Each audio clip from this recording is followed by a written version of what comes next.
Hello there, welcome to In My Opinion for Daymare 1994 Sandcastle.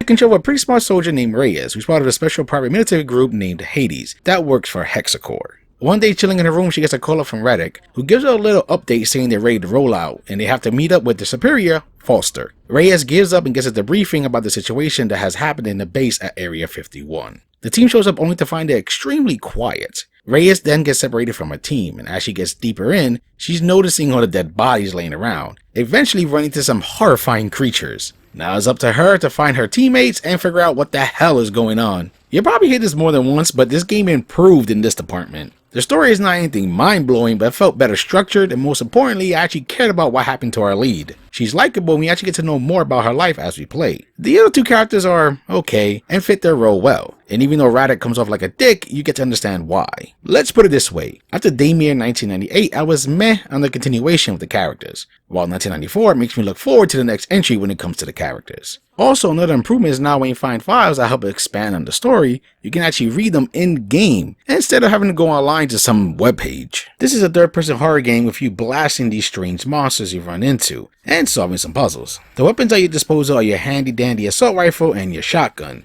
These are the only weapons you have, which sounds like a bummer, but you do get some upgrades, and while these two start off pretty useful for stunning these creatures and blowing them away, the upgrades make them better, like more control over your rifle so it doesn't spread too much, and an attachment for your shotgun to make it shoot faster, though you have to explore a little to find these rewards. What keeps the core combat fun is the encounters and how you have to dispatch these creatures. While at first you can't just gun them down, a different variant shows up pretty early that just some bullets won't do. What you need is a special weapon that you get early on that's basically an ice pack connected to a glove that shoots out a freeze beam. This lets you stop the enemy cold and shatter them, which looks and feels pretty satisfying. Though your ice does have a limit and can drain when used, and your only option is to slowly let it recharge or use an item to fill it up faster. There are two other abilities the gloves come with, which is shooting a little ice bullet that, while it doesn't freeze, will stun enemies letting you catch a quick breath. And if an enemy grabs you, instead of just pushing them away, you can instantly freeze them with an ice powered dunk to the ground. And while frozen, you can punch them to kill them, which is helpful in saving ammo, as you can quickly run out depending on the situation. Oh, also, when you kill an enemy, there's a chance an electric ball will spawn. And if you don't use an ice bullet on it, then it could either spawn another enemy or make an existing one stronger. There's also two other types of enemies, which is a long-range monster that will spit stuff at you, and one big monster that teleports around, and if they touch you, you're dead. But the game doesn't abuse these, so it never feels like it's being cheap. So yeah, all of this and the fact that the game starts throwing more enemies at you at a time can lead to some tense but really fun encounters. While your ice gloves start off decent, you do gain more upgrades as you make progress in the game, since you run into machines as long as you keep your eyes open. These machines can do things like increase your ice spray distance and its freezing power.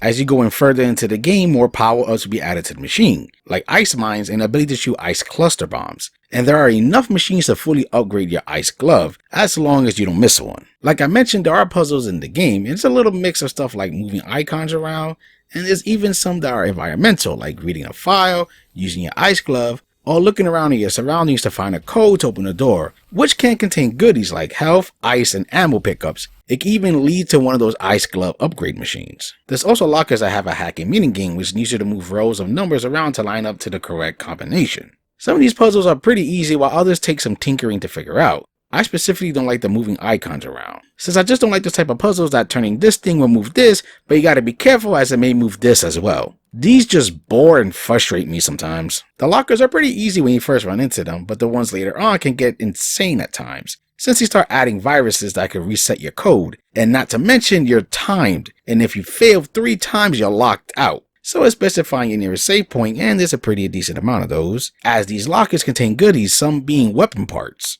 I will say it's really worth doing the hardest one at least once, and the reason is the nice little reward you get, which I'll get into now. If you ever played, let's say, the Resident Evil 3 remake, you remember that had challenges that would unlock certain things for doing them. Well, this is the same, such as killing a certain amount of enemies, getting a certain rank after beating the game, and beat the game without dying, which is not as hard as it sounds. Now, some of these will unlock artwork, but others unlock bigger rewards, like infinity ammo, infinity ice glove, and even one that bypasses all the locker hacking minigames. For that one, you have to unlock at least one locker that's the highest level, which, as I said before, is worth it. What's great about these unlocks is that they can be activated the second you unlock them, and it doesn't affect your rank or trophies, thank God.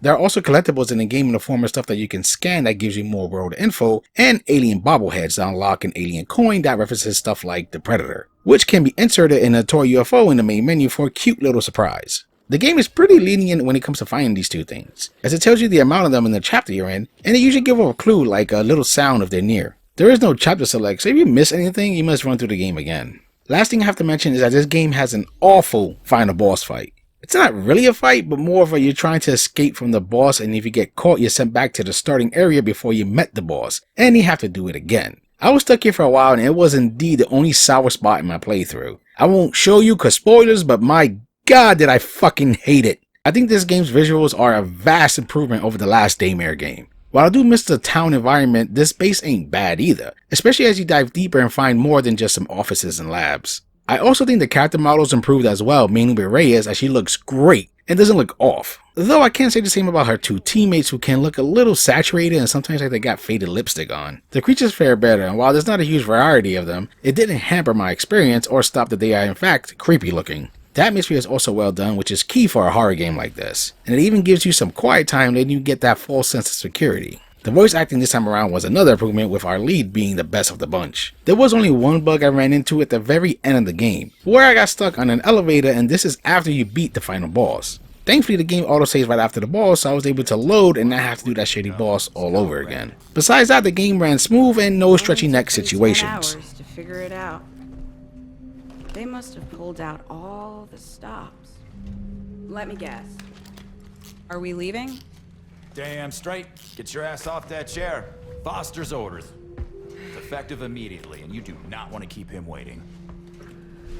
At your command, Major. What are you doing? I have a surprise for you. A prototype. I had a great time with this one, and man did the team improve from the last game. Improved on visuals, characters, gameplay, everything's just put better together here. It has some well done atmosphere, fun combat, and no dumb going online to read files. It took me about 7.5 hours to do my first run, with replay value coming from completing the challenges and collecting everything. I say the last Daymare left you a bit iffy, or if you just enjoy horror games like Resident Evil, then this game is definitely worth your day. I hope you enjoy my thoughts on this game, and for gamer's sake, keep gaming.